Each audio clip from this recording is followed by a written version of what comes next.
항상 하나님의 은혜 가운데 거합시다. 항상 하나님의 은혜 가운데 거합시다. 은혜 가운데 살고 계십니까? 네.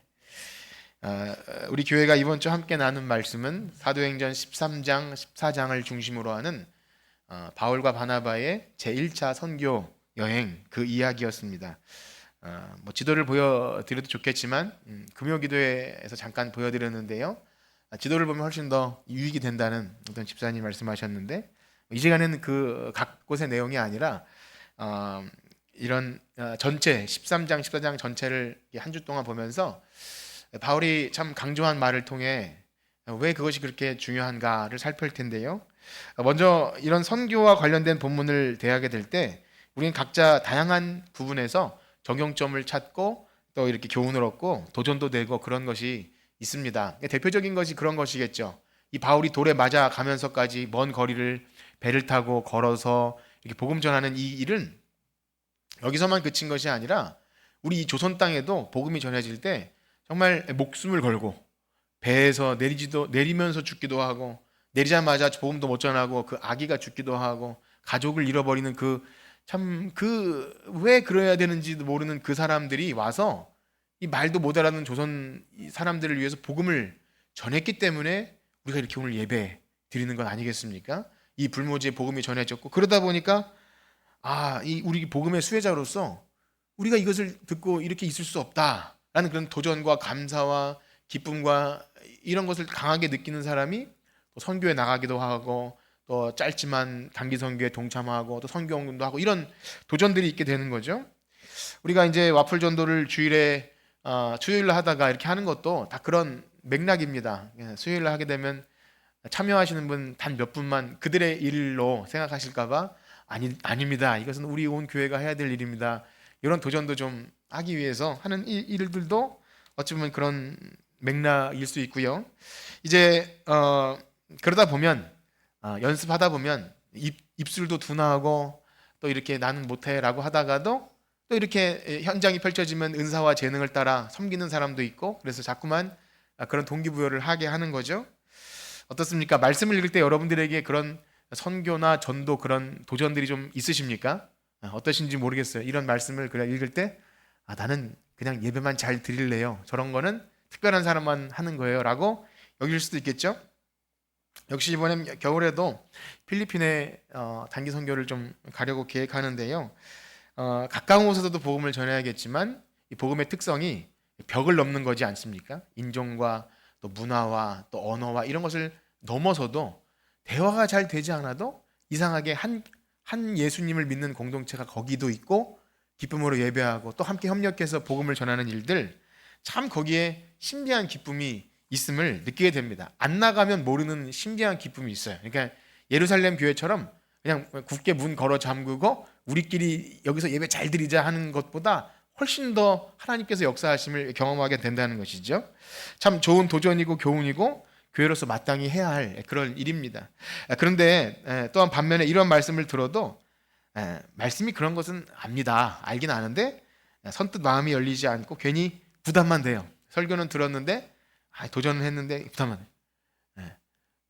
주님 다시 오실 때까지 이런 노래 들으면 괜히 부담만 되고, 주님이 홀로 가신 그 길, 지금 내 살림살이도 힘든데 뭐 그런 것을 하라고 그런 부담도 느끼게 되죠.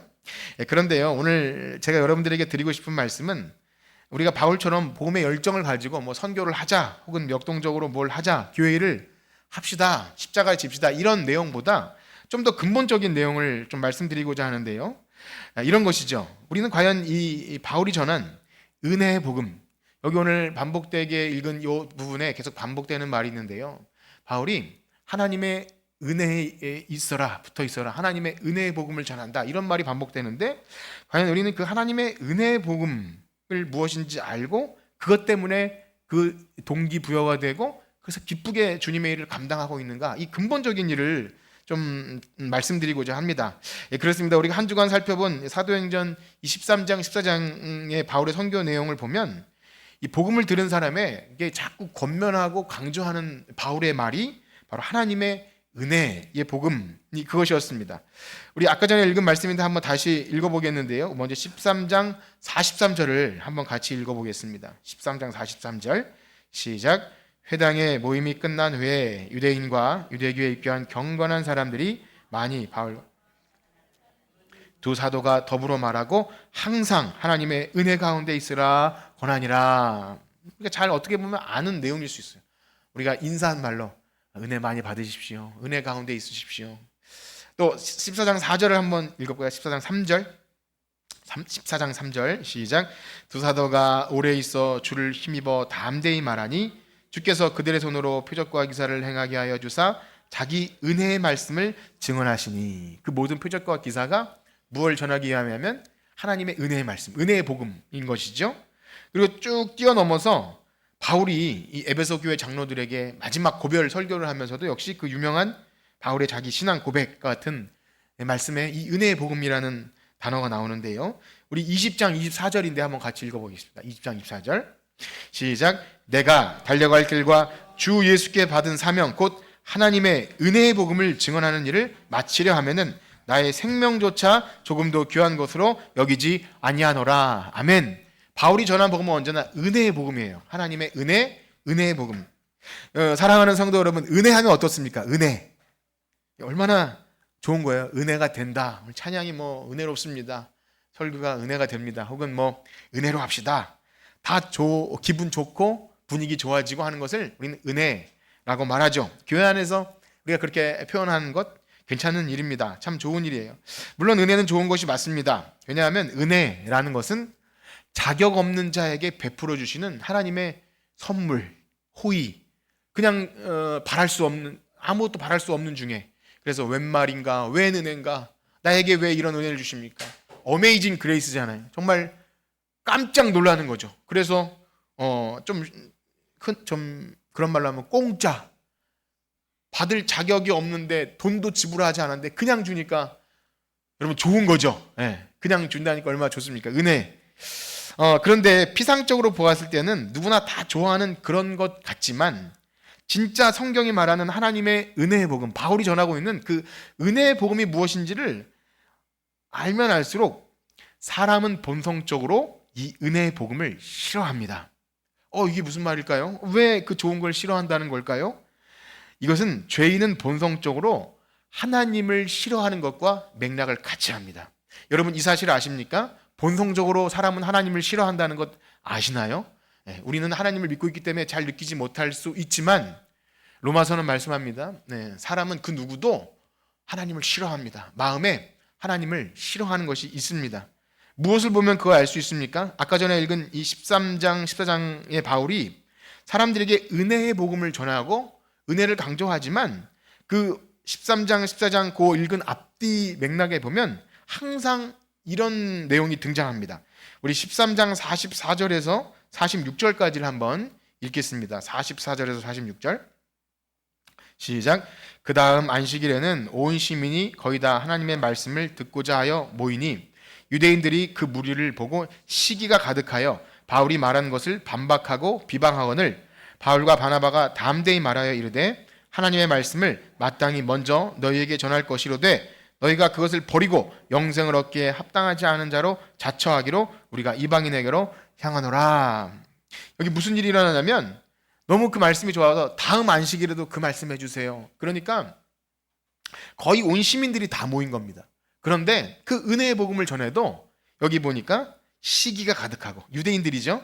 그래서 바울이 말한 것을 어떻게든 반박하려고, 은혜를 반박하려고 그렇게 모였다는 것입니다. 우리 이번엔 14장 아까 읽은 1절과 2절을 한번 읽겠습니다. 14장 1절과 2절 시작. 이에 이고니온에서 두 사도가 함께 유대인의 회당에 들어가 말하니 유대와 헬라의 허다한 무리가 믿더라. 그러나 순종하지 아니하는 유대인들이 이방인들의 마음을 선동하여 형제들에게 악감을 품게 하거늘. 이런 거예요. 은혜의 복음을 전했는데 악감을 품어요. 시기하는 마음이 생기고 어떻게든 그게 아니라고 비판하고 싶어요. 정말 바울이 말하는 은혜의 복음이 누구나 들어도 다 복되고 좋은 소식이면 왜 유대인들이 이렇게 바울을 시기하고 악감정을 품을까요? 이방인들까지 선동해서 왜 돌을 들어서 죽이려고까지 하겠습니까? 이것은 단지 그들이 유대교를 신봉했던 바울이 어떻게 보면 배신자잖아요. 그렇게 유대교의 앞잡이하면서 교회를 핍박했던, 그런 자기네들한테는 좋은 사람이에요. 그런데 그가 갑자기 돌변해서 자기가 핍박했던 그 예수를 전하는 자가 되니까 얼마나 유대교 측에서는 큰 손해고 자기네들에게 교리를 흔들리게 하는 그런 자들이니까 미워할 수 있겠죠. 그런데 그 미워하는 감정을 뛰어넘는 악감정인 것입니다. 이것이 바로 죄인은 본성적으로 하나님의 은혜의 복음을 싫어한다는 겁니다. 예배, 말씀, 찬양, 이것은 본성적으로 되는 게 아닙니다. 어떤 사람이 난 교회 스타일 같아, 가서 예배 드리면 기분이 좋아, 그냥 되는 일이 아닌 거예요. 본성적으로 싫어합니다. 여러분 어떻게 생각합니까? 정말 그렇게 생각이 되십니까? 사람은 본성적으로 하나님을 싫어하고 이 은혜의 복음을 싫어한다. 이것을 여러분들에게 왜 물어봤냐면, 저는 이 말이 처음엔 잘 이해가 안 됐어요. 은혜의 복음을 사람들이 싫어한다. 아니, 왜 값없이 주는 은혜를 왜 마다하고 싫어할까? 공짜로 주신다는데 왜 본성적으로 싫어하지? 왜 예수님께서 나를 위해 십자가 지셨다는데 그냥 믿어주면 되는데 그걸 왜 그렇게 싫어할까? 그런데 우리는 그것이 우리의 모습이라는 것이 어떻게 드러나냐면, 재미있게도, 재미있다는 말은 좀 그렇지만 성경 말씀에 이상하게도 우리가 구원받은 성도이지만 본성적으로 거부 반응이 일으킬 때가 많이 있음을 발견합니다. 한 가지 예를 들어서 예수님의 말씀 가운데, 여러분 잘 들어보세요. 먼저 된 자가 나중되고 나중된 자가 먼저 된다. 여러분 이 말씀이 은혜가 되십니까? 어떠십니까? 먼저 된 자가 나중되고 나중된 자가 먼저 된다. 은혜가 되시나 한번 손 들어보세요. 너무 나중된 자시네. 나는 별로다. 공평하지 않아요. 이렇게 생각할 수 있어요. 물론 아무 손도 안 드시는 분은 모르겠습니다. 그냥 속으로만 생각하셔도 상관없어요. 이거 유명한 왜 누가복음 15장에 집 나간 둘째 아들 이야기 아시죠? 일명 탕자라고 하지만 사실은 탕부죠. 그 아버지가 이상한 아버지예요. 왜냐하면 큰아들, 둘째 아들이 있었는데요. 큰아들은 너무 성실해요. 아버지 말씀 잘 듣고 집안에서 농사도 열심히 짓고 소도 키우고, 큰아들은 아주 성실한 아들이에요. 그런데 둘째는 말을 지지리 안 듣다가 아버지 재산 뚝 잘라먹고 나가서 탕진하고 그렇게 해요. 아주 그냥 페루나예요. 그런데 그 아버지가 어떻게 하죠? 그 둘째 아들 올 때만 기다려. 목 빠지게 기다리다가 오니까 소를 잡고 손에 가락지를 끼우고 막 이 난리를 쳐요. 그 큰아들이 어떻습니까? 막 기분이 나빠요. 여러분 이 말씀이 은혜가 되십니까? 예. 어떠세요? 이 둘째 아들, 집 나간 아들과 이 아버지와 이 얘기를 들으면 어떤 생각이 드십니까? 이거 정말 아니지 않나라는 생각 안 드시나요? 저만 그런가요? 불공평하다. 이렇게 든든하게 율법을 지키고 정말 성실하게 하고, 오늘날 말하면 주일도 잘 지키고 어디 안 가고 날씨 좋은 날 이렇게 했는데 둘째 아들을 하나님이, 아버지가 더 좋아하면 정말 좀 짜증나는 일이죠. 은혜가 된다? 잘 생각하셔야 됩니다. 그렇습니다. 자신들이 이제까지 열심히 율법 지키고 정결을 지키고 부정한 것을 멀리하고 안식일 지키고 할례를 행하면서 그렇게 거룩한 삶을 살았는데, 바울이 전하는 은혜의 복음이라는 얘기를 뜯어보니까 뭐라 그런 거죠? 그거 다 똥이야, 이렇게 말하는 거예요. 그거 다 쓰레기야, 버려, 이렇게 말할 때 여러분 기분이 어때요? 섭섭해요. 너무 섭섭한 거예요. 그겁니다. 지금 그게 들으니까 아무런 조건 없이 혈통이나 언어나 유대인이나 이방이나 다 똑같이 예수님만 믿으면 천국 가요, 이렇게 말하니까 화가 나는 거예요. 여러분 제가 여러분들 자꾸 화나게 만들려는 아닌데 한번 잘 생각해 보라는 거예요. 우리가 은혜의 복음을 정말 뭘 은혜라고 말하는지를 생각해야 합니다. 우린 당연히 화가 안 날 것입니다. 왜 안 납니까? 우린 유대인처럼 그렇게 철저하게 율법을 지켜본 적이 없어요. 사실 우리가 하는 이런 것들은 유대인들이 지키는 거는 생활의 피해입니다.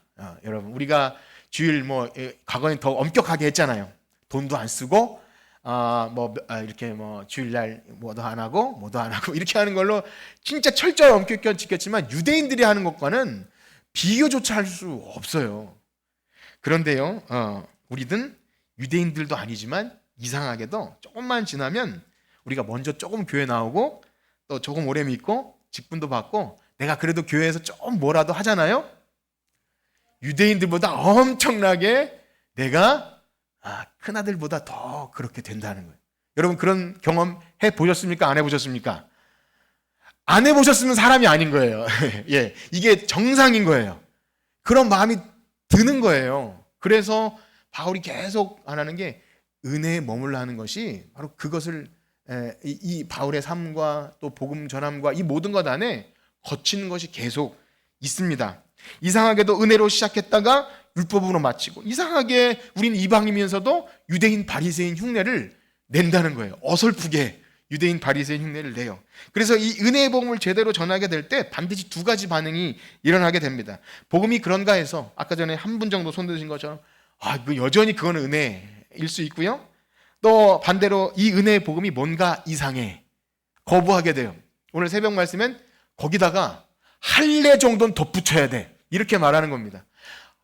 그래도 이건 좀 해야 인정받는 건 아니, 그래도 이건 좀 해야 되는 것 좋아요, 하셔야 됩니다. 그거 하지 말라는 게 아니라 복음에 무엇을 덧붙이게 될 때 한량없는 은혜, 예수 그리스도의 은혜가 희석되어집니다. 그래서 복음을 전하면서 이러한 반응이 나오지 않는다면, 그러니까 두 가지 반응, 진짜 좋아하거나 거부하는 반응이 나오지 않는다면 사실상 복음을 다른 것으로 포장했다고 볼 수밖에 없어요. 은혜의 복음을 말은 은혜이지만 그 말하는 한편으로는 거치는 도리요, 한편으로는 이 반석이 되는 그 복음이 아니라 적당히 포장하면요, 좋아요, 예수 믿으면 복 받고 형통해요, 이 말로만 포장할 수 있어요. 그러면 거부 반응 안 일어납니다. 그래요, 긍정적인 말을 듣고 한번 제가 기도해 볼게요. 이 정도 반응만 일어나지, 은혜의 복음을 제대로 증거되어졌다면 반드시 이 두 가지 반응이 있는 겁니다. 그런데 또한 이렇게 생각할 수 있어요. 그러면 저와 여러분들은 나는 복음을 들을 때 그래도 짱돌은 안 들었습니다. 거부 반응은 안 들었고 이렇게 교회 나와서 예배 드리고 있는데 그러면 괜찮은 것인가요? 말할 수 있는 거죠. 그런데 또한 우리가 잘못 알고 있는 것이 뭐냐면, 우리가 복음을 듣는다고 할 때 우리는 쉽게 이렇게 생각할 수 있어요. 그건 처음 예수 믿는 사람에게만 필요한 것입니다. 맞을까요? 틀릴까요? 잘 생각해 보세요. 복음 전한다, 우리가 쉽게 말해요. 복음 전하러 갑니다, 우리 복음 들으세요 라고 말할 때 처음 예수 믿는 사람들에게만 필요한 게 복음일까요? 아닙니다. 죽을 때까지 목사가 되든 뭐 어쨌든지 간에 복음이 우리의 삶의 중심에서 계속 역동적으로 우리를 변화시켜 나가고 은혜의 복음 아래 자꾸 돌아오지 않으면 은혜로 시작했다가 행위로 마치고 성령으로 시작했다가 육체로 마치는 일이 자꾸만 발생한다는 겁니다. 여러분 이 말씀이 무슨 말씀인지 이해하시겠습니까? 이것을 이해하셔야 됩니다. 복음은 처음 예수 믿으세요, 거기서 끝나는 것이 아니라 복음의 삶은 죽을 때까지 은혜의 복음이 뭔지를 알고 자꾸 알아가는 거예요. 뭘 하든 은혜의 복음이 뭔지를 알 때 우리의 삶의 성화나 모든 우리의 어떤 뭐든지 간에 이 은혜의 복음이 우리의 삶의 중심이 되어야 합니다. 그래서 이 은혜의 복음은 한 번 듣고 해결되고 끝나는 게 아니에요. 한 번 들었으니까 난 이제 예수 믿고 구원받았으니까 이후에는 뭐 어찌 하든지 교회 열심히 나갈게요, 이 정도로 되는 게 아닙니다. 바울이 말한 것처럼 뒤의 것은 잊어버리고 앞에 있는 것을 잡으려고 쫓아가는 계속 달려나가는 거예요. 이것을 멈추는 순간 고인물이 돼요. 이상하죠? 너무 피곤한 일인 거예요. 멈추면 안 되는 거예요. 멈추면 죽는 거예요. 은혜로 시작했다가 율법으로 마치는 일이 있다는 겁니다. 그래서 바울이 1차 선교 여행의 코스를 보면 갔던 곳을 그대로 거의 되돌아가는데요, 갔던 곳을 되돌아가면서 그들의 믿음을 굳건하게 하면서 하는 말이 이거였어요. 은혜에 머물러 있으십시오. 이제 이 말씀이 조금 와닿으실 거예요. 그냥 여러분 은혜가 충만하고 이 차원이 아니라 예수 믿은 지 좀만 지나도 이 은혜의 복음이 내가 먼저 된 자가 된다는 거예요. 이상하게도 저부터 시작해서 모든 사람이 이 은혜의 복음을 망각하고 내가 이 정도 했으니까 이 정도 공로, 자격, 내가 교회 나온 지 1년도 안 된 사람은 좀 알지도 못하면 이렇게 하는 게 우리 안에 들먹들먹거리고 일어난다는 거예요. 저부터가 그런 게 일어난다는 거예요. 그렇습니다. 그래서 바울이 각 교회에 보내는 편지에도 보면 첫인사가 다 그래요. 하나님 아버지와 주 예수 그리스도의 은혜와 긍휼과 평강이 있으시다. 그냥 은혜 많이 받으세요 이게 아니라 예수 그리스도의 복음의 은혜를 잊어버리지 말라는 그 말을 계속 강조하는 겁니다.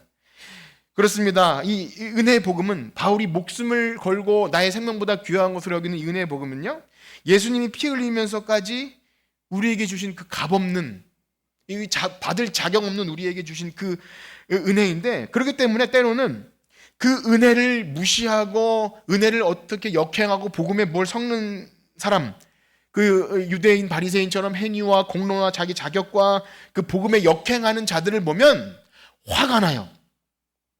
여러분, 하나님의 은혜를 거부하는 일에 화내시길 축복합니다. 이 일에는 화내야 돼요. 다른 데는 다 참아도 하나님의 은혜가 아닌 다른 어떤 것이 섞이는 것에 있어서는 우리가 분노해야 돼요. 조금 이상하죠? 아니 뭐 은혜의 복음을 얘기해놓고 싸우라니요? 분노해야라니요? 이것도 잘 들으셔야 되는데요. 왜 은혜를 말하면서 싸워야 한다는 것입니까? 우리가 죄와 피 흘리기까지 싸워야 하는 것처럼 천국 가는 그날까지 뭐 다른 사람과 싸우라는 것이 아니라 이 은혜의 복음이 다른 것과 타협된 것 앞에서 우리는 철저하게 싸워야 됩니다. 뭐 이단이나 다른 예수 안 믿는 사람과 싸우는 게 아니라 바로 우리 안에 꿈틀꿈틀 이렇게 올라오는 자기 자랑, 자기 공로, 내가 쌓아놓은 어떤 신앙의 연조와 그 어떤 것이라도 자격 없는 우리에게 베풀어 주신 하나님의 은혜의 복음이 조금이라도 밀려나게 하는 것이 있다면 그걸 철저하게 뿌리 뽑으라는 거예요. 죽을 때까지. 잘라도 다시 나는 그게 있잖아요. 저희 집 앞에 무화과 나무 있는데 그 나무 옆으로 겨순이 막 나오는데 아무리 잘라도 계속 잘라주고 하는 그런 것들, 곰팡이 누룩처럼 그렇다는 거예요. 신앙의 연수와 직분과 헌신 정도 아무 상관없이 우리 모두는 그게 있다는 겁니다. 그래서 개혁교회 그 믿음의 선배들이 오직 은혜, 오직 믿음하면 그냥 좋은 얘기가 아니라 그렇게 피 흘리면서까지 누구와 싸우면 중세 카톨릭 그 교황들과 싸워요. 아니 왜 어른들과 싸웁니까? 그 교황 높은 질서로 따지면 엄청 높은 분들과 왜 은혜롭게 하지? 은혜롭게 합시다 라고 하지 왜 은혜의 복음을 위하면서 왜 싸우죠? 다른 것은 다 양보해도 예수 그리스도의 피로 값없이 죄사함 받는 그 은혜의 복음에 다른 무엇이라도 가미되는 것을 아주 극심하게 아주 부들부들 떨면서 이거는 가만히 두고 볼 수가 없어요. 그래서 오늘 새벽 말씀 보면 이런 일이 발생해요. 기껏 돌에 맞아가면서까지 이방인에게 하나님이 예수님만 믿으면 구원을 베푸신다라는 복음을 다 전했는데, 그래서 사람들 기뻐하는데 저 예루살렘 그 높으신 양반들이 내려오더니 뭐라 그러는지 아세요?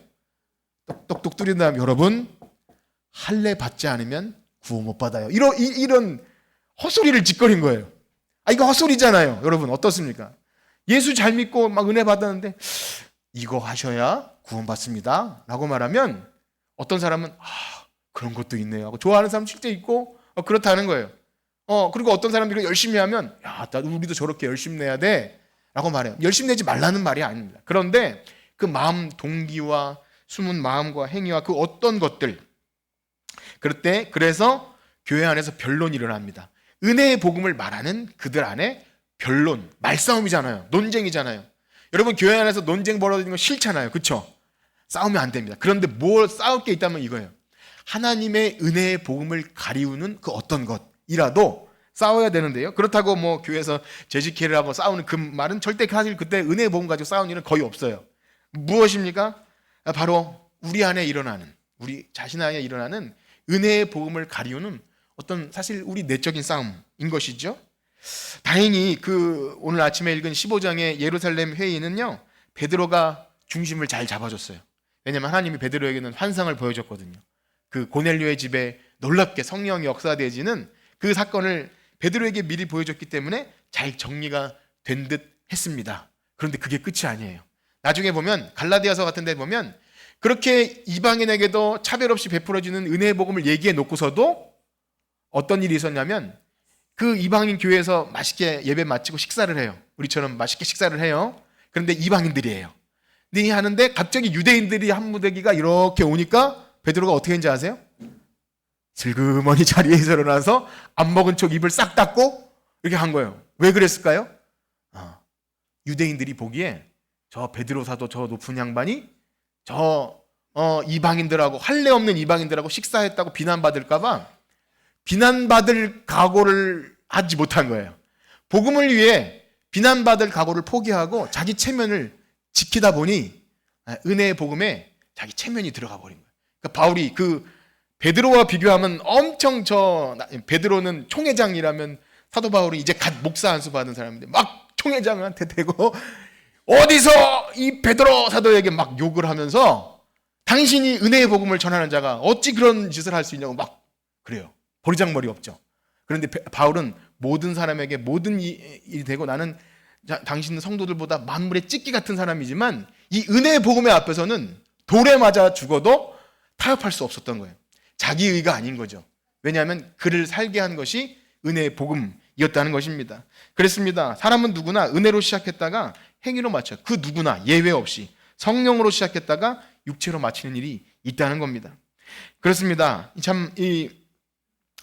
사실상 바울과 이 선교의 여행의 과정을 쭉 보면서 깨달아야 할 것은 어떤 한 사람이 뭐 선교를 했느냐 안 했느냐, 헌신을 했느냐 안 했느냐, 선교의 열정을 가지고 그 나라에 갔느냐 안 갔느냐, 이것을 말하는 것 이상에 이것이 보여주는 건 사실 핵심이 아니라고 저는 봐요.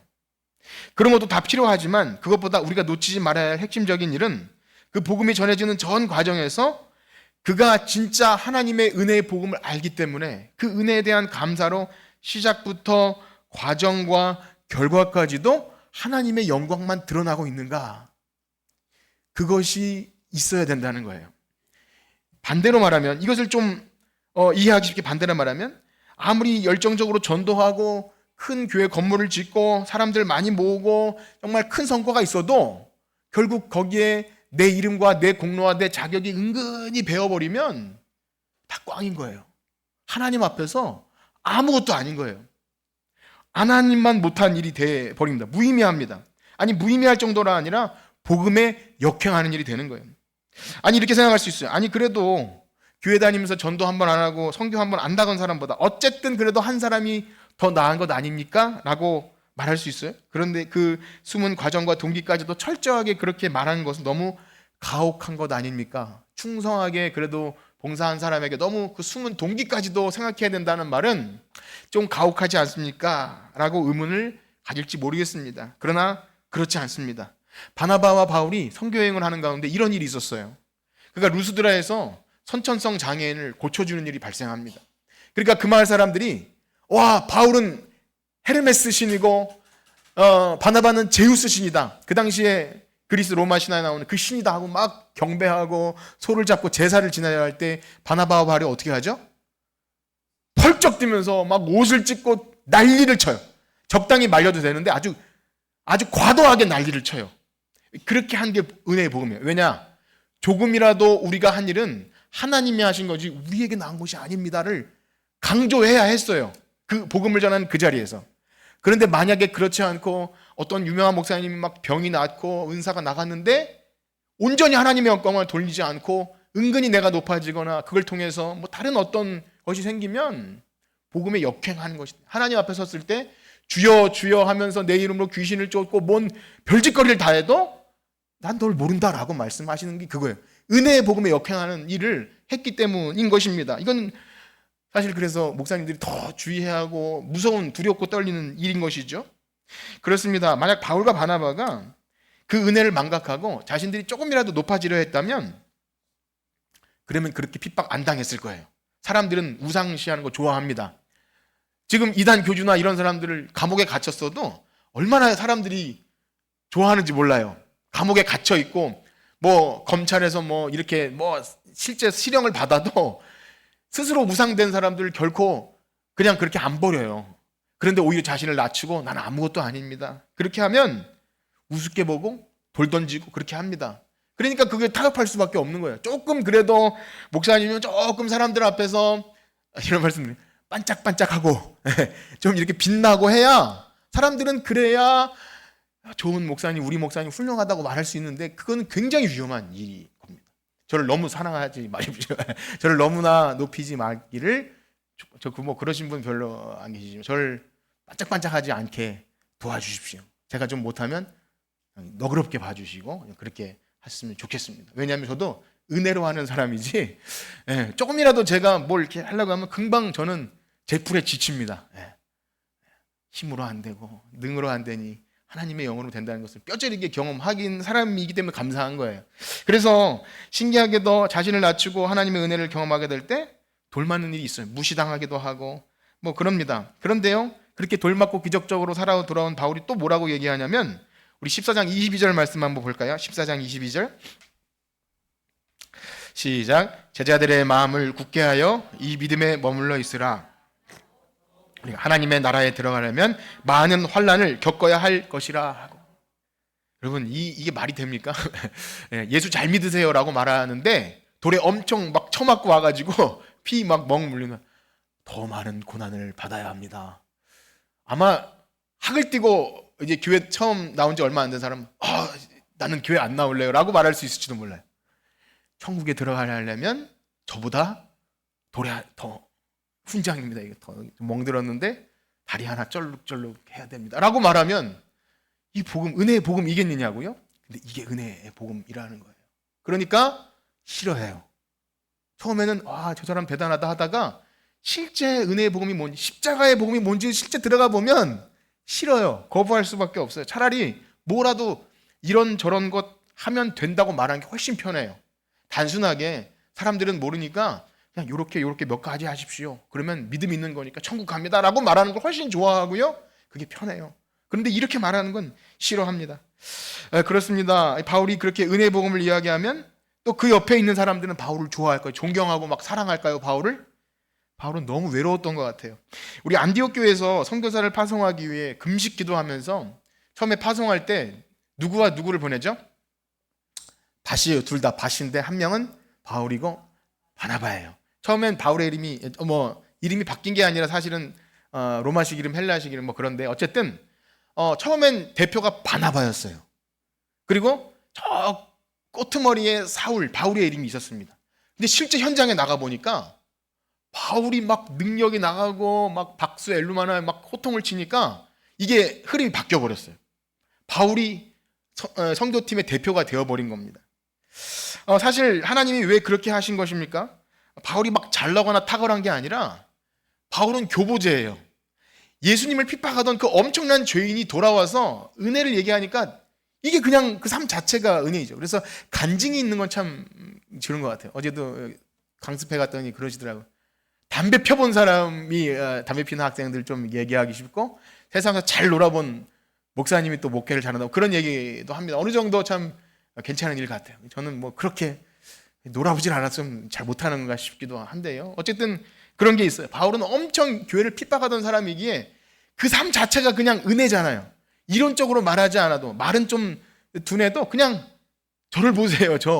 제가 하나님께 쓰임 받습니다. 그럼 막 깡패가 돌아온 것 아니겠습니까?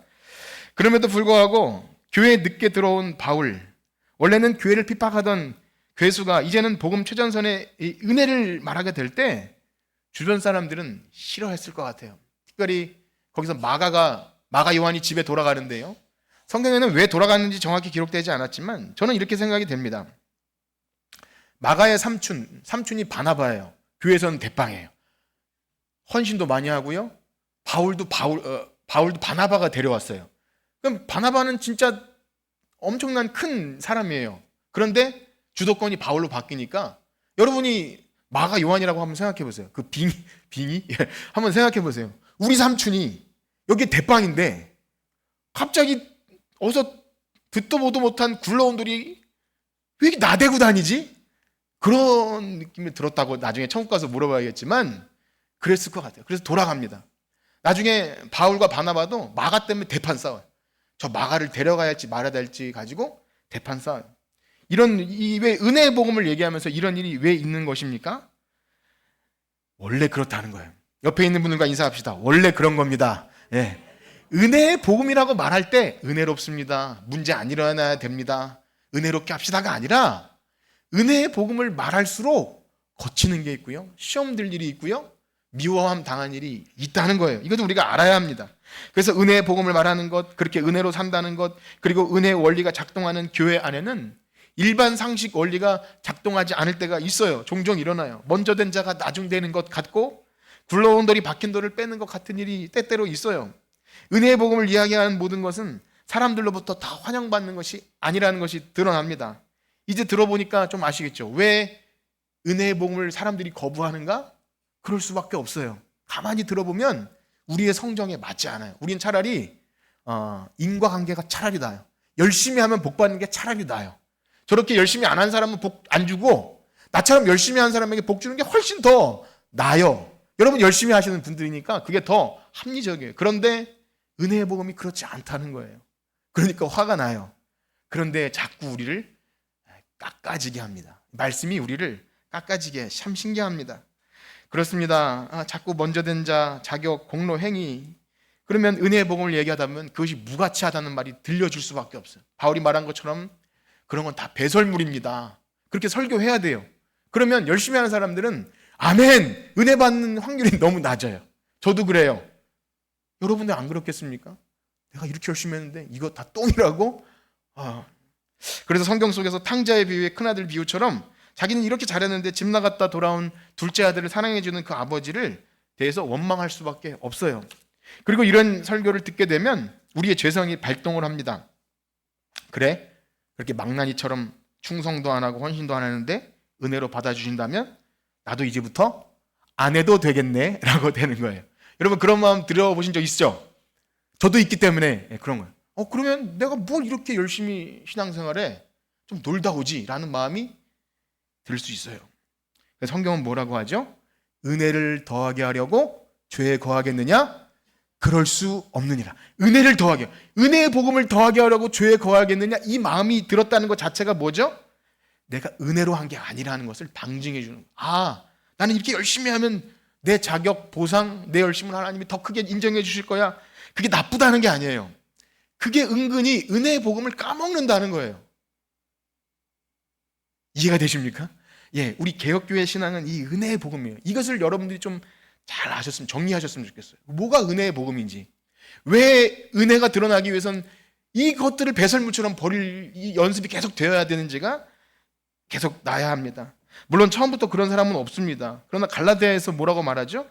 어리석도다 갈라디아 사람들아, 성령으로 시작했다가 육체로 마치겠느냐. 우리 그 부분을 한번 읽어봅시다. 갈라디아 3장 1절에서 3절입니다. 갈라디아서 3장 1절에서 3절입니다. 시작. 어리석도다 갈라디아 사람들아, 예수 그리스도께서 십자가에 못 박히신 것이 너희 눈앞에 밝히 보이거늘 누가 너희를 꾀더냐. 내가 너희에게 다만 이것을 알려 하노니 너희가 성령을 받은 것이 율법의 행위로냐 혹 듣고 믿음으로냐. 너희가 이같이 어리석으냐. 성령으로 시작하였다가 이제는 육체로 마치겠느냐. 여러분 이렇게 안 되시길 축복합니다. 이 듣고 보니까 왜 우리가 은혜의 복음을 본성적으로 싫어하는지 이제 좀 아시겠죠? 저도 이해가 잘 안 됐어요. 아니 왜 나는 은혜의 복음은 안 거부해요 라고 우린 스스로 착각해요. 그런데 아니에요. 유대인보다 더 극심하게 사실 우린 바리새인적인 부분이 굉장히 많습니다. 발견해야 됩니다. 말씀은 그렇게 우리의 심령과 관절과 골수를 찔러 쪼개요. 제가 하는 게 아니라 말씀이 그렇습니다. 그러니 많은 사람들은 애매한 설교, 그냥 사람 헷갈리게 하는 설교 말고 답을 달라 그래요. 그래서 어떻게 그러면 이것저것 하면 그럼 되는 것입니까? 이렇게 하면 천국 가는 거예요. 차라리 답을 주세요라고 말하는데 바울이 전한 은혜의 복음은 그것이 아니에요. 뭘 하든 안 하든이 아니라 그 복음을 전하든 어쨌든 동기와 방식과 과정과 그 모든 결과까지도 하나님의 은혜만 드러나야 된다는 거예요. 하나님께만 영광, 오직 하나님께 영광, 오직 은혜, 오직 믿음. 바울이 말했던 것이 우리 개혁주의 신앙의 아주 근본이에요. 이것이 조금이라도 타협되면 부르르 떱니다. 그래서 개혁주의자들이나 우리 신앙의 선배들 막 어떻게 보면 저렇게 과격할 수가 있나 싶지만 왜 그랬는지를 이해하셔야 돼요. 왜냐? 많은 복음을 타협해서 알미니안이나 아니면 다른 여타의 카톨릭이나 이런 사람들은 자기의 선행과 또 자기의 어떤 공로와 내가 이러저러 한 것이 구원의 은혜에 가미된다고 서스럼없이 얘기해요. 우리의 열심과 노력에 대한 보상이라고 얘기해요. 그러면 하나님의 은혜의 복음은 바닥으로 떨어지는 것입니다. 그렇습니다. 사랑하는 성도 여러분, 우리가 교회 안에서 무엇을 하든 하지 않든 그것은 중요한 것이 아닙니다. 우리의 모든 행위와 동기가 하나님의 은혜에서 출발한 것인지 그 과정도 그 결과도 오직 하나님께만 영광이 돌아가는 것인지를 늘 점검하셔야 합니다. 이 싸움은 바울처럼 진짜 돈에 맞는 싸움만 있는 것이 아니라, 종교 회의만 있는 것이 아니라, 말씀드린 대로 근본적인 싸움은 내가 교회 안에서 그래도 은혜로 뭘 시작했는데 그것 때문에 문제를 겪게 될 때 내 마음속에서 옛사람과 새사람이 싸우지 않습니까? 그때 어떤 일이 발동하게 됩니까? 그 순간에 만약에 내 육의 사람, 옛사람이 들고 일어나면 성령으로 시작했다가 육체로 마치게 되고요. 그럼에도 불구하고 은혜다, 나와 같은 죄인을 불러주셔서 사용하신 은혜가 감사하다 여겨지면 은혜가 지배하게 돼요. 그러면 좀 화가 났다가도 그 돌에 맞아 죽었던 바울이 흙먼지를 툭툭 털고 일어나고 다시 하지 않습니까?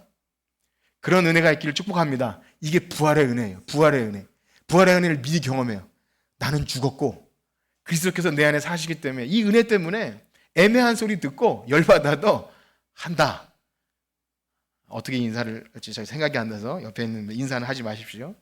그렇기 때문에 바울의 선교팀이 이 모든 선교의 여정을 마치고 안디옥 교회에 보고할 때 뭐라고 보고하냐면, 하나님의 은혜에 부탁한 곳, 그리고 하나님이 하신 모든 일입니다. 우리가 한 것이 아닙니다. 이렇게 보고를 하죠.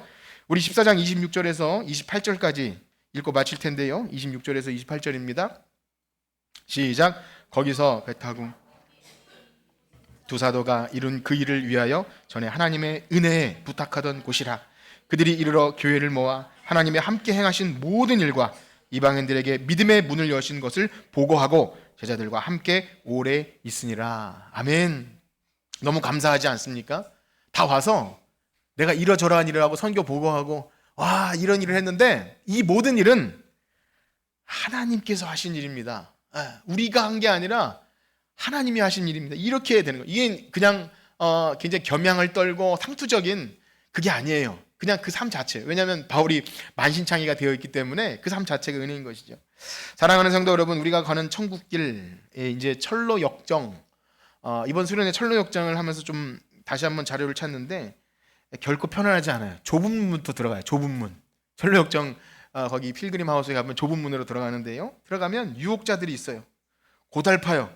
외부의 적과도 싸워야 하지만 내 안에 게으름과 태만과 교만과 이런 것들이 은혜의 복음 앞에 제대로 못 서게 해요.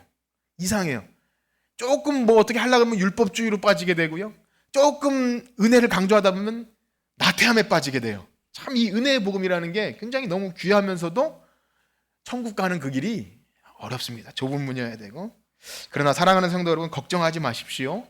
우리가 주님께 붙어 있으면 예수 그리스도의 승리로 인하여 우리는 이미 승리한 줄 믿습니다. 우리가 싸워서 이기는 게 아니라 사실 싸우는 싸움이기 때문에 믿음으로 가는 거예요. 그래서 철로 역정을 여러분들이 좀 읽고 가시면 이미 싸움은 승리한 싸움이에요. 그런데 우리가 걸어가는 과정은 그 싸움을 또 우리가 싸워야 돼요. 내 공로가 아니라 은혜만 바라보고 가는 거죠. 바라기는요, 한 주간 지나시면서 또 사도행전을 읽으시면서 틈이 되면 철로 역정도 좀 검색하시면서 우리가 이 찬양을 부르겠는데요. 천국 문에 이르러서 주님 제가 한 게 아닙니다. 주님이 하신 것입니다. 이렇게 이 찬양처럼 고백하고 우리 주님 만나시는 여러분들 되길 축복합니다. 우리 찬양하시고 기도합시다. 내 인생 여정 끝내요.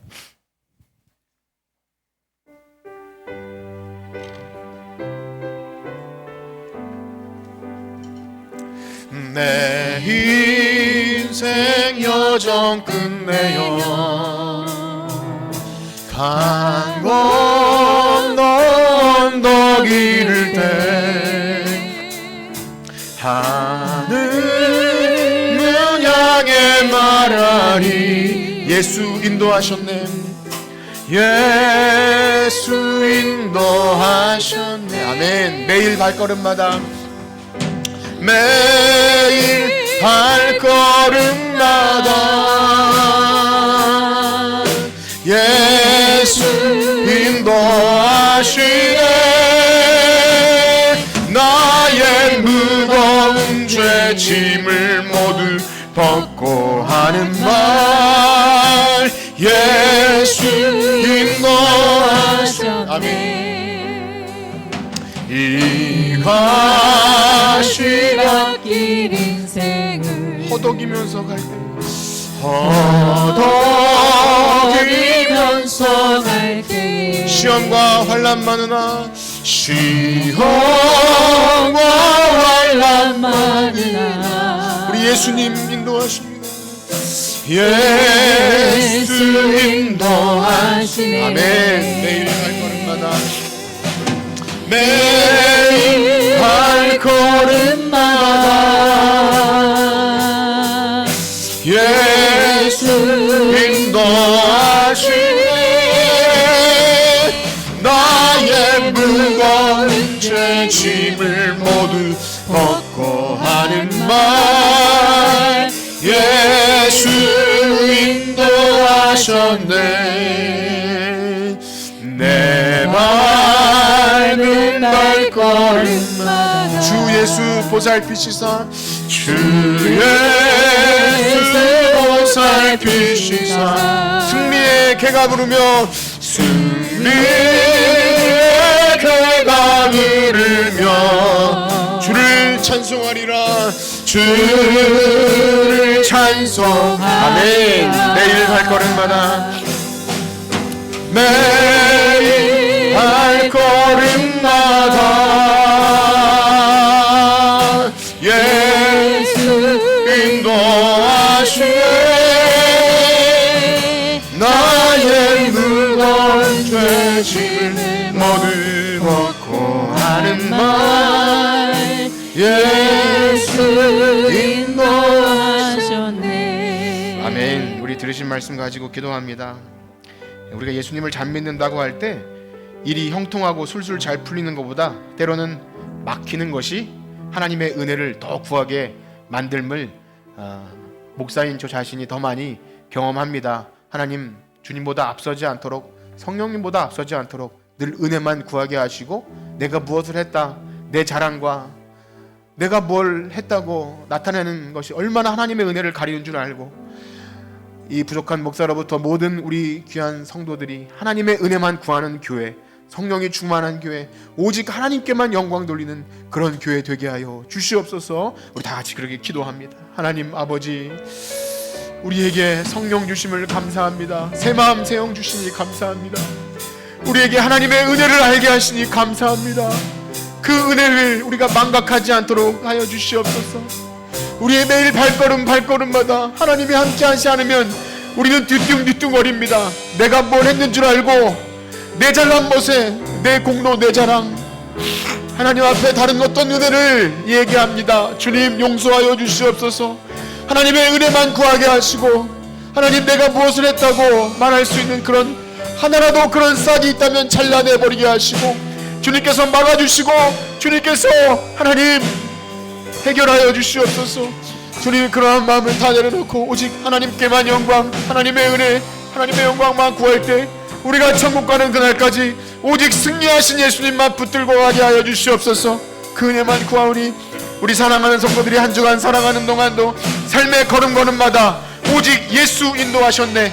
하나님 우리를 구원하신 예수님으로 인하여 승리하며 하나님께만 영광 돌리고 은혜만을 구하는 우리 모두가 되게 하여 주시옵소서. 감사합니다. 아멘. 이제는 우리 주 예수 그리스도의 은혜와 하나님의 무한하신 사랑하심과 성령님의 감화 감동 위로 교통하심이 오직 하나님의 은혜 복음 안에 머물기 원하는 성천교회 성도들 머리 위 이제로부터 영원토록 함께 있을지어다. 아멘.